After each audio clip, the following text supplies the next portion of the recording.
কালো টাকা আর দুর্নীতিকে উস্কে দেবে এই বাজেট মন্তব্য করেছেন বিএনপি মহাসচিব মির্জা ফখরুল ইসলাম আলমগীর। এক সেমিনারে তিনি মন্তব্য করেন, সরকারের সব ক্ষেত্রেই এখন বেনজিররা আছেন। রাশেদুল কাদেরের রিপোর্ট। বিএনপির প্রতিষ্ঠাতার মৃত্যুবার্ষিকী উপলক্ষে ঢাকা রিপোর্টার্স ইউনিটিতে এক সেমিনার আয়োজন করে দলটি।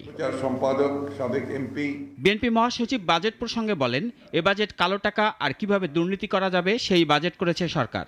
এই বাজেট তো হচ্ছে আপনার কালো টাকার বাজেট। কালো টাকা কি করে সাদা করা যাবে তার বাজেট, কি করে দুর্নীতি আরো বেশি করে করা যাবে তার বাজেট। বেনজির বাজেট, বেনজির তো সব দিক দিয়ে। এখন বেনজির আমাদের পুলিশ অধিকর্তা ছিলেন, তিনি আমাদের সাবেক পুলিশ কর্তা, র্যাবের ডিজি ছিলেন, তিনিও যা ঘটিয়েছেন তাও বেনজির। এখন বাজেট হচ্ছে তাও বেনজির।